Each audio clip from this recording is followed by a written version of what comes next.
bestbookbits.com brings you the book summary of Slow, Simple Living for a Frantic World by Brooke McAlary. From the creator of the award-winning Slow Home podcast comes Slow, the perfect companion on a long road to living a simpler and more fulfilled life. Dear Mr. and Mrs. Jones, I'm writing to inform you of my withdrawal from the race to keep up with you. Once upon a time, Brooke McAlary thought she was close to having it all. Married to a wonderful man, mother to a lively young daughter, and pregnant for a second time. She acquired all the things she'd once thought important: holidays, cars, a renovated home, yet despite this, she found herself utterly despondent. Realizing that they wanted a simpler, more fulfilling existence, Brooke and her family gradually created their own way of living, with an emphasis on depth, connection, and experiences. In Slow, Brooke gently encourages you to find pleasure and value in simpler life, sharing the practical tips and rituals that have helped her on her own journey, from decluttering to de-owning, messiness to mindfulness, from asking why to asking where to now. Part memoir, part practical companion, Slow provides a fascinating insight into the benefits of slowing down. It will inspire you to forget about the Joneses and create a life filled with the things that really matter to you. Slowly, of course. About the author, Brooke McAlary is passionate about slow living. She has experienced the transformative power of simplifying, paying attention, and living a mindful, intentional life. And as the host and creator of the award-winning Slow Home podcast, downloaded more than 2 million times, she encourages thousands of people every day to live a simpler, slower life. But it wasn't always like that. 6 years ago, Brooke was completely overwhelmed. She had 2 young children, a husband who worked long hours, a business, a home filled to the brim with all the trappings of a successful life, and a severe case of postnatal depression. Everything changed when she began decluttering. What began as an effort to remove some of the excess slowly evolved into a complete transformation. Gone is the overwhelm, the clutter, the excess, the busyness, replaced by a simpler, more meaningful, more connected life. Now she and her husband are self-employed and enjoy a life centered on the important things, which, it turns out, aren't really things at all. On with the book summary. Number 1, awareness begins with an aha moment. People don't typically wake up and change one day without a compelling reason. She goes on to say, after our second child was born, I was diagnosed with severe postpartum depression. I had no margin, no room for change or flux. Mentally, I was operating beyond capacity, and when something happened that threw me, even a little, I had no room to expand. There was no buffer to help me cope, so I blew up. She also says, I remember sitting in the psychiatrist's office, recounting my previous day and the anxiety that bloomed every time I stopped doing. She looked at me and asked, have you ever considered doing less? Maybe slowing down a bit? Number 2, acknowledge the Joneses and the mainstream consumption society. Ever wonder how the phrase keeping up with the Joneses was created?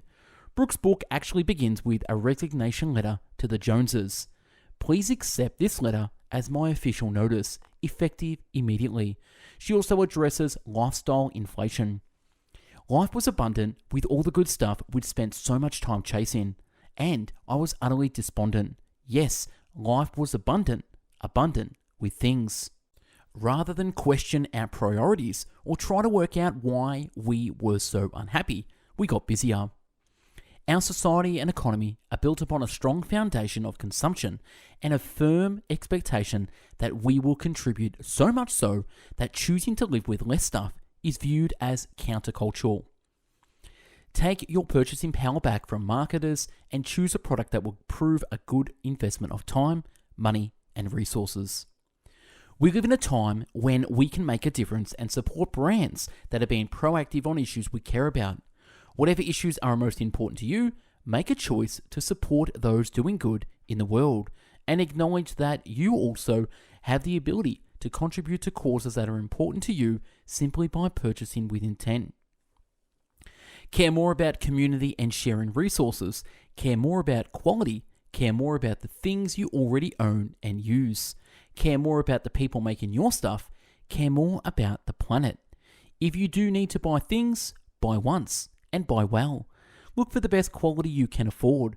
Look for things with multiple and varied uses. Look for items that can be passed on to someone else once you're finished with them.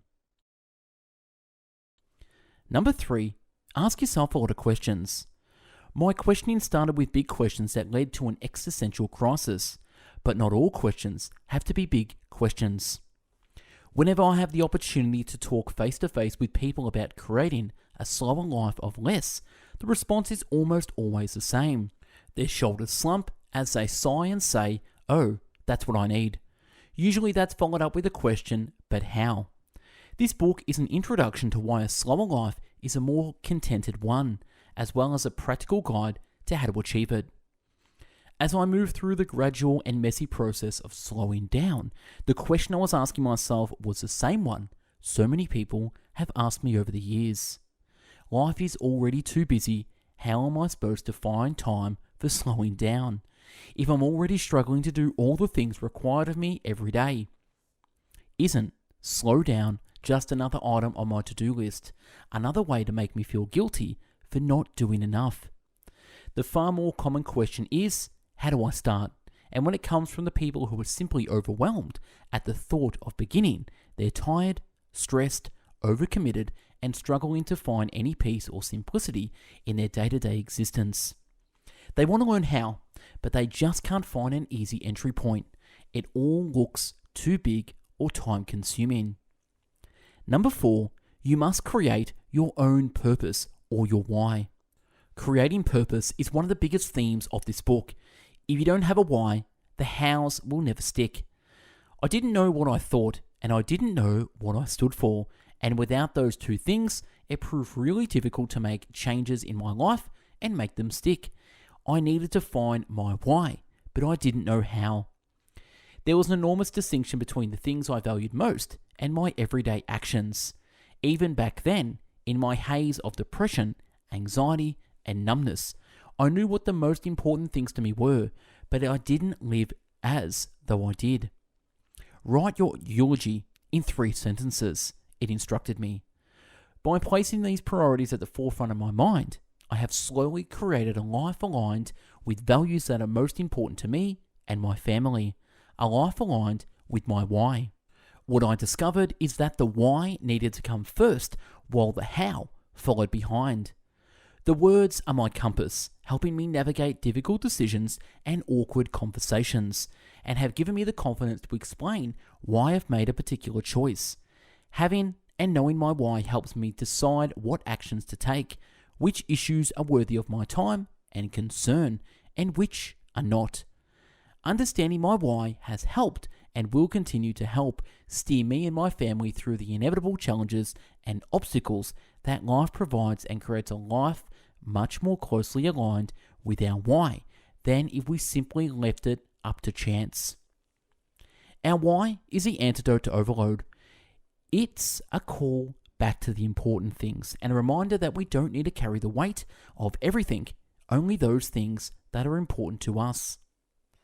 Number 5, start the gradual process of downshifting. Downshifting into slow and simple living is a gradual process.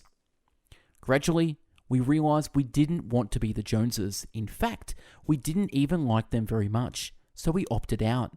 And while imperfect and still evolving, we've never been more at peace. As my raw, real, feeling self was revealed, 2 things began to happen. I began to experience more joy, yes, but also more realization, more discomfort, more pain, more bittersweetness, more awareness of the beauty and tragedy of life. For the first time in many years, maybe ever, I was becoming emotionally available, and it was stunningly uncomfortable. The second thing that happened was I began engaging. I began really listening to what people were saying, considering what I was saying, and paying attention to what I was doing. I suddenly wanted more from life. There was lightness to me I hadn't experienced before, as I began to see the benefits of this slow, sustainable work. Number 6, declutter your physical environment. Looking for a beginner's guide to decluttering? After everything I've read, I recommend Marie Kondo's KonMari method. I began the process of slowing and simplifying my life by dealing first with the excess of stuff in our home. She also goes on to say, over the next 12 months, my husband Ben and I decluttered stuff with a tendency we've previously reserved for acquiring it. We let go of more than 20,000 items from our home that year. Yes, I kept track, and many thousands more over the subsequent years. But only after months of decluttering could I ever begin to imagine other areas of my life that needed simplifying. That's when I started to consider my thoughts, my calendar, my opinions, my systems. It was a clear case of my psychological state gradually mimicking my physical environment, eventually leading my family to an entirely new way of living. Minimalism is often tied to slow living, and while they are a wonderful complement to each other, and I personally tend to be a more minimalist aesthetic, they also aren't the same thing. At its core, minimalism is about stripping out excess stuff in order to make room for the things that matter. But it is so often becomes twisted around the competitive idea of how much we should own, how many items we can live with, how bare the walls are, how tiny the home, how tightly edited the capsule wardrobe, and all the things can be part of a slow, simple life. But I find so many people get overwhelmed at the idea of doing minimalism right that we essentially swap the old Joneses for new. The new Joneses seem to have conflated the minimalist aesthetic with minimalism as a lifestyle. They are very different things. Number 7, transition into intentional, purposeful, slow living. She writes, I don't want slow living to become synonymous with decluttering, but I don't want it to become synonymous with intention.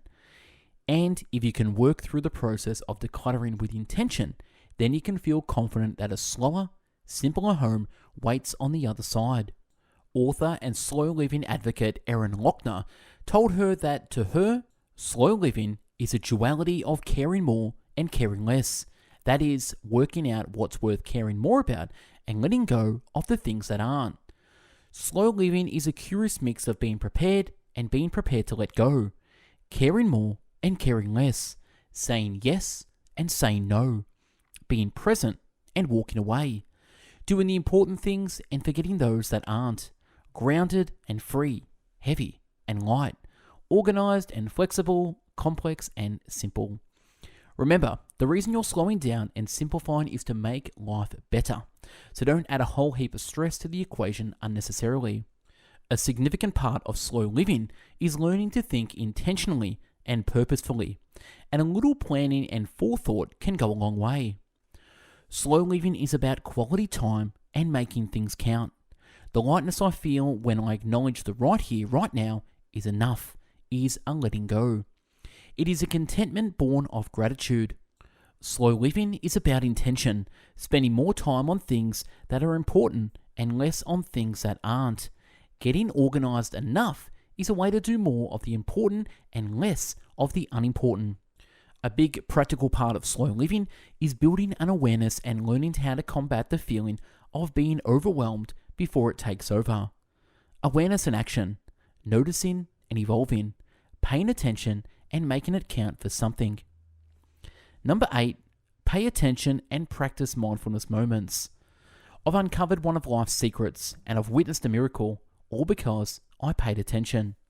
Brooke on watching a flower bloom overnight. You can't outsource mindfulness. The right combination of app and course and book won't deliver a mindful life to your door by close of business the next day. You don't really need to give this any time. There are so many ways to adopt mindfulness in your current day that the argument of not enough time is completely moot. Choose one task you already do and turn it into a mindfulness moment. Simply pay attention to what you're doing in that moment. The sensations, actions, smells, taste. That's mindfulness. Number 9. Digital minimalism will help you disconnect to reconnect. Although Brooke doesn't use the term digital minimalism, her descriptions and tips sum it up nicely. Modern connection technology has delivered us a paradox. We have more connection and less humanity. We're hyper-engaged and increasingly isolated. We have more information and less critical thought. We see more tragedy and have less empathy. We enjoy more privilege but are less satisfied. We are sensitive to personal offense and desensitized to the suffering of others. Slow living provides an opportunity to step back, pay attention, and question the ways we use technology to recalibrate our relationship with the constantly switched on, logged in world. It offers us an opportunity to disconnect in order to reconnect. The technology isn't the problem, it's how we choose to use it, and it is a choice. Remember that, it is a choice. Slow living is a call to disconnect. Switch off your phones and get outside. Talk to people at the coffee shop. Offer a stranger an anonymous kindness. Volunteer our time to others. Have a spirited conversation with someone who doesn't see the world like we do. Invite depth to our lives. The more I connect with people in real life, the more I have conversations and see their strengths, beauty, and imperfections, the more I realize we're all alike. We're all human. We're all trying. And number 10, travel at a slower pace. Interested in slow travel? The more we've let go, the more my nomadic spirit emerges. A house full of stuff, a calendar full of commitments, a credit card full of debt. These things are heavy and made travel and exploring feel out of reach. Now, we feel free to wander. It doesn't need to be big, expensive overseas vacation. We love camping or going to a new beach. It's more about the pace with which we do it. We use travel in all its forms as a time to connect with each other, different cultures, new experiences, and a slower pace. Number 11, finding time and balance requires making choices. We each have 24 hours a day, and when I began looking at how I choose those 24 hours, it became clear that not all action was created equal. I began to take responsibility for my time and how it was spent. Once I realized I had a choice, it was simpler, though not always easier, to spend it more wisely. Balance is finding the correct weight for every area of life and understanding that the correctness of that weight will change over time. Balance is fluid and flexible.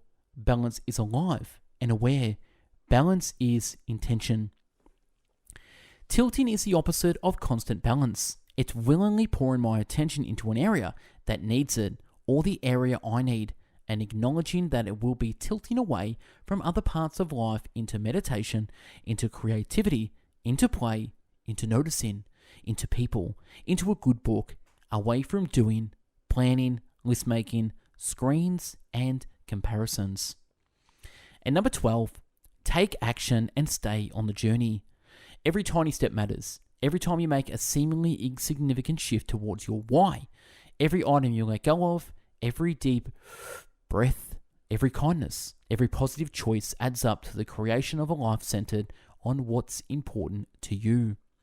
Whatever you choose to do with your excess, simply act. As an advocate of small, constant action, I encourage you to go small first and move on to bigger tasks as your confidence builds. Did slowing down and simplifying make our lives easier? Not really, and certainly not in the beginning. Simpler, yes, but not easier. What it did do was put the important things front and center. We can now, most days at least, rest easy in the knowledge that we're giving those important things the attention, love, time, and space they deserve. And we also see that those important things really aren't things at all. You're allowed to make changes to the way you're living. You're allowed to look after yourself. You're allowed to decide what is important to you, and you're allowed to create a life with those things at that center. It's okay to go slowly. It's okay to say no. It's okay to be different. And it's okay to let go of caring about the Joneses. Just don't replace them with a new set. Instead, create a life full of the things that matter to you and watch as the world reveals beauty and humanity and connection. Slowly, of course.